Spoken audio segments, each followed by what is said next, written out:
الرحمن الرحیم۔ السلام علیکم ورحمۃ اللہ وبرکاتہ۔ زبیر خان آپ کو اپنے یوٹیوب چینل ZK-TV میں خوش آمدید کہتا ہے۔ آج 10 نومبر ہے اور جمعرات کا روز ہے۔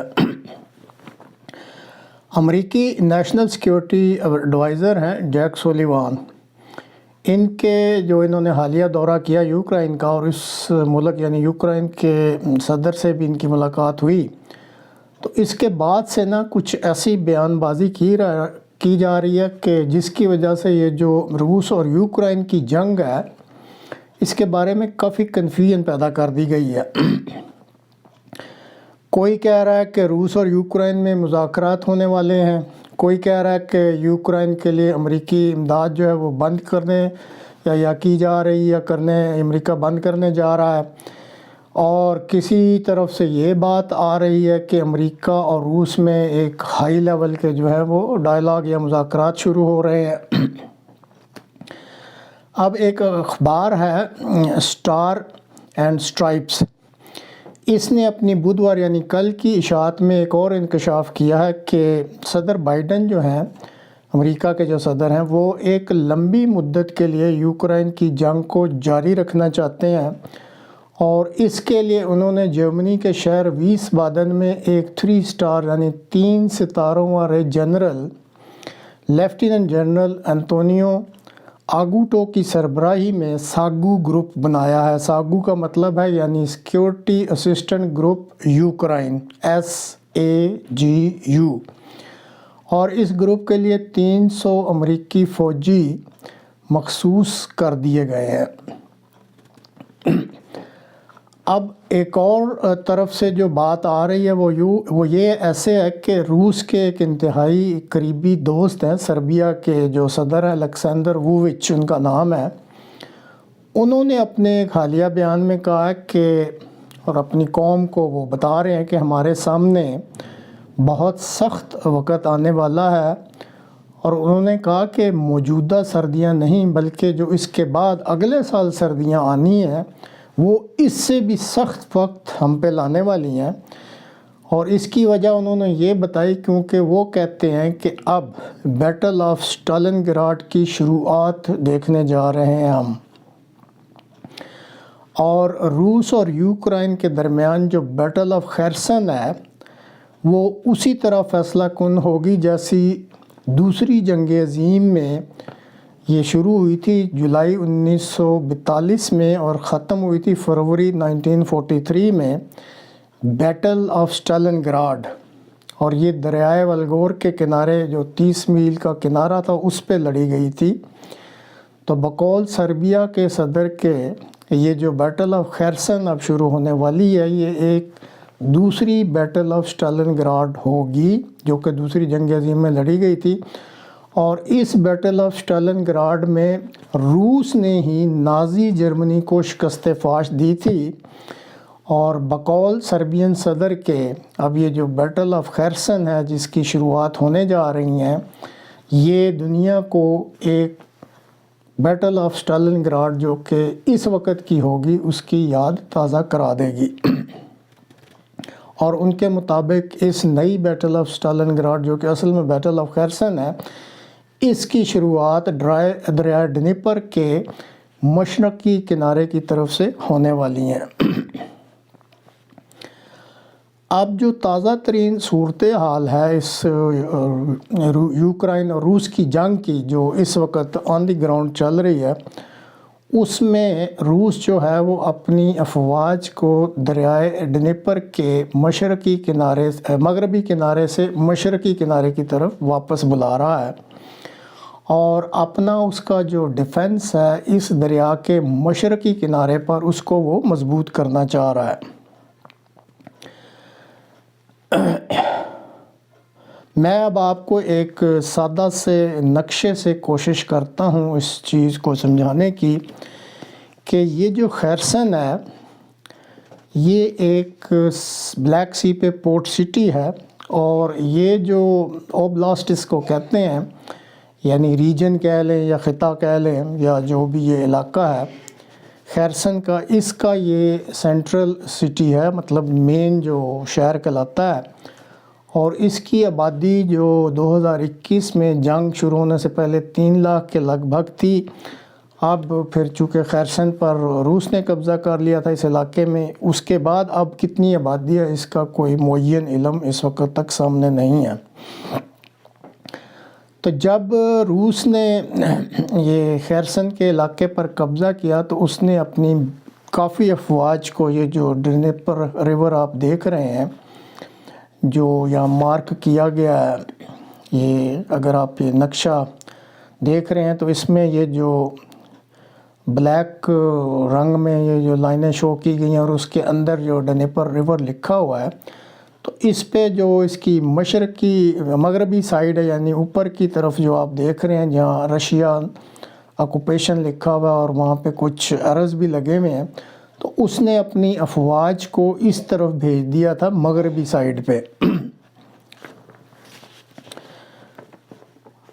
اب یوکرائن نے جیسے کہ اوپر سے آپ کو دکھا رہے ہیں کہ یہ جو کچھ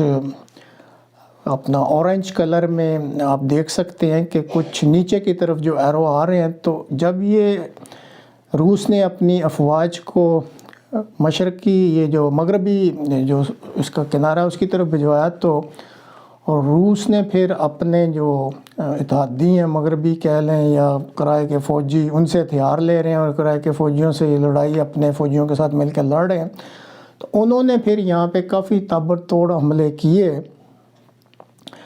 اور اس طریقے سے اگر آپ اوپر دیکھیں تو سرخ رنگ میں آپ کو یہ اورنج رنگ میں نظر آ رہا ہے کہ یہاں پہ وہ پوری کوشش کر رہے ہیں رشین ڈیفنسز کو پینیٹریٹ کرنے کی۔ اور ایک اور حیرانی والی بات ہے کہ اگر آپ اس ڈنیپر ریور کے مشرقی سائیڈ یعنی جو روس کی سائیڈ اور خیرسن شہر کی طرف کا علاقہ ہے، اس میں بھی آپ دو نیچے جانے والے جو ایرو دیکھ رہے ہیں یہ اورنج رنگ میں،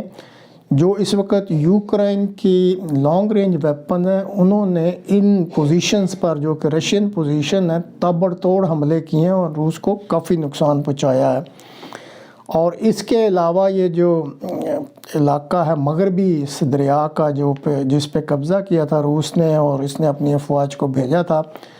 3 دن پہلے وہاں پہ ایک علاقہ میں، چونکہ اب وہاں پہ موسم جو ہے ٹھنڈا ہو چکا ہے اور وہ مڈ یعنی کیچڑ پیدا ہو جاتا ہے،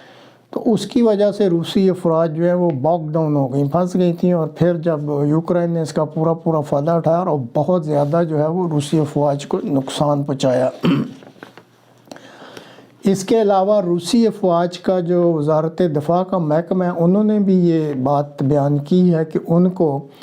یہ جو آپ دیکھ رہے ہیں کہ دریا کے اس طرف ان کی جو افواج ہیں مغربی علاقے کی طرف، وہ کہتے ہیں کہ ہمیں ان کو لاجسٹیکلی مینٹین کرنا بڑا سخت جو ہمیں مشکلات کا سامنا ہے، اس لیے بھی ہم ان افواج کو بقول روس کے وہ وڈرا کر رہے ہیں اس علاقے سے، اور وہ واپس اس کو اپنے مشرقی کنارے کی طرف لے جا کے اپنے دفاع کو مضبوط کرنے کا کہہ رہے ہیں۔ اب جب یہ اعلان ہوا ہے روس کی وزارت دفاع کی طرف سے کہ جی ہم ڈنیپر دریا کے جو مغربی حصہ ہے جہاں پہ روسی افواج نے قبضہ کیا ہوا تھا، تو وہاں سے ہم انخلا کر رہے ہیں، چونکہ اس علاقے میں یوکرائن کی طرف سے بہت ہی تابڑ توڑ حملے بھی ہو رہے تھے، تو مختلف زاویوں سے دنیا میں اس کا پروپیگنڈا کیا جا رہا ہے اور کئی اس کو روس کی شکست بتلا رہے ہیں کہ جی وہ اب ایک قسم کی ہار اس کو مان لینی پڑے گی اور جلد ہی جو ہے وہ خیرسن کے شہر پر بھی قبضہ ہو جائے گا، اور پھر وہاں سے جو ہے یوکرائن کی افواج جو ہیں وہ سارا علاقہ قبضہ کر کے اور ان کی جتنی بھی آکوپیشن ہے اس کو کلیئر کر کے، تو یہ جو بلیک سی پورٹ سٹی ہے خیرسن، اور اسی طرح پھر اگر آپ دیکھ رہے ہیں اس نقشے میں تو اوڈیسا کا بھی جو علاقہ، یہ ساری جو ہے اس سارے علاقے کو وہ کلیئر کروا لیں گے رشین آکوپیشن سے، اور پھر یہاں پہ جب وہ ایک دفعہ اپنا سالڈ گراؤنڈ بنا لیتے ہیں، یہاں پہنچ جاتے ہیں، تو پھر یہاں سے ان کو کریمیا میں بھی جو ہے لانگ رینج ویپن سے بمباری کرنی بڑی آسان ہو جائے گی، اور لانگ رن میں پھر ان کا یہ پلان ہے کہ جو کریمیا پہ روس نے 2014 میں قبضہ کیا تھا اس کو بھی وہ واپس لیں گے۔ لیکن اس وقت خیرسن میں جو بہت بڑا ان کا مین آبجیکٹیو ہے یوکرائن کا، کہ اگر وہ کامیاب ہو جاتا ہے اور روس کو اس علاقے سے نکال دیتا ہے اور یہی جو ہے وہ صدر بائیڈن نے بھی ان کو مشن دیا ہے کہ اس طریقے سے پھر جو یوکرائن ہے، یہ جو پورٹ سٹی ہے ان کی خیرسن کی، اور اسی طرح جو آپ مزید دیکھیں مشرق میں اس طرف جاتے ہیں اوڈیسا، تو یہ پھر اس کا بلیک سی پہ جو ہے وہ ایک سیف کوریڈور بھی بن جاتا ہے، اور بڑے آرام سے یہ پھر اپنی شپنگ جو ہے اس کو بھی شروع کر سکتے ہیں۔ اب یہ تو دنیا کی طرف سے باتیں ہیں، یا امریکہ کا پروپیگنڈا ہے، یا مغربی دنیا کا، جی روس کو شکست ہو رہی ہے، لیکن جو روسی وزارت دفاع ہے اس نے انخلاء کا لفظ تو استعمال کیا، لیکن انہوں نے یہ کہا ہے کہ ہم اس کو اپنے جو دوسرا کنارہ ہے ہمارا جو مشرقی، اس پہ ہم اپنے ڈیفنس کو مضبوط کرنے کے لیے مغربی کنارے سے اپنی افواج کو واپس لا رہے ہیں۔ اس چیز پہ بہرحال انہوں نے اتفاق کیا کہ لاجسٹیکلی ان کے لیے کچھ مشکلات ہیں کہ جو اپنی فوج دریا کے دوسری طرف ہے اس کو وہ مینٹین نہیں کر پا رہے۔ اب اس پروگرام کے شروع میں جیسے آپ کو بتایا تھا کہ صدر بائیڈن کا تو ایک لمبا پلان ہے، اور انہوں نے اس کے لیے ساگو یہ گروپ بھی بنا دیا ہے، ویس بادن کے جرمنی کے شہر میں اس کا ہیڈ کوارٹر ہوگا۔ اور اسی طرح آپ کو ایک بہت ہی جو قریبی دوست ہیں روسی صدر کے، جو سربیا کے صدر ہیں، ان کا بھی آپ کو انکشاف بتا دیا ہے کہ وہ اپنی قوم کو وارننگ دے رہے ہیں کہ سخت وقت کے لیے تیار رہیں، اور وہ اس جنگ کو جو ریور اس پہ ڈنیپر پہ اور خیرسن کے علاقہ کے لیے انہیں اس کو اسٹالن گراڈ کا ایک دوسری جنگ عظیم میں جو جنگ ہوئی تھی اس کے کہتے ہیں کہ نقش قدم پر چلتے ہوئے، اور بقول ان کے وہ کہتے ہیں کہ روسی جو ہیں یہ شکست دیں گے اپنے دشمنوں کو۔ تو بظاہر تو ایسا ہی لگ رہا ہے کہ یہ صدر بائیڈن کا بیان اگر دیکھا جائے اور سربیا کے صدر کا، تو یہ معاملہ تو لمبا ہی چلتا لگ رہا ہے۔ اور ویسے بھی یہ درست ہے کہ اگر یہ کنونشنل ویپنز جو عام طور پہ استعمال کیے جاتے ہیں تو یہ پھر لمبے عرصے تک جنگ چلتی ہے، اس میں پھر یہ ظاہر ہے جو قومیں انوالو ہوتی ہیں یا ان کی وجہ سے پوری دنیا پر اثر ہوتا ہے۔ اگر آپ پہلی بھی دونوں جنگیں جو ہوئی ہیں، جنگ عظیم اول اور جنگ عظیم دوئم، تو ان کا دورانیہ دیکھ لیں کئی سالوں پر محیط تھا۔ پھر جب ان کی کنونشنل طور پہ اپنی سورسز ختم ہو جاتی ہیں تو اس وقت پھر کسی نہ کسی کا جو ہے وہ پھر بھیجا بدلتا ہے، یا دماغ میں خیال آتا ہے کہ آخر کب تک اب یہ مشکلات چلائیں گے۔ بہرحال دوسری جنگ عظیم میں تو صرف ایک ملک کے پاس ہی تھا ایٹم بم، تو انہوں نے چلا دیا امریکہ نے، اور جنگ بند ہو گئی۔ لیکن اب تو یہ ہے کہ اگر کسی کا دماغ اس طرف آیا کہ اس تیسری جو جنگ عظیم، کیونکہ میں تو اس کو تیسری جنگ عظیم ہی کہتا ہوں، اس کی شروعات ہو چکی ہیں، کہ یہ نارمل کنونشنل ویپن سے تو ختم نہیں ہو رہی، اس کو ختم کرنے کے لیے کیوں نہ نیوک کا استعمال کیا جائے، تو یہ اتنا آسان فیصلہ اس لیے نہیں ہوگا کہ اس وقت کئی ممالک ایسے ہیں جن کے پاس یہ صلاحیت موجود ہے، اور سب کو پتہ ہے کہ اگر یہ کسی ایک نے استعمال کیا اور دوسرے نے بھی استعمال کرنا شروع کر دیا تو پھر کم ہی لوگ بچیں گے جو کہ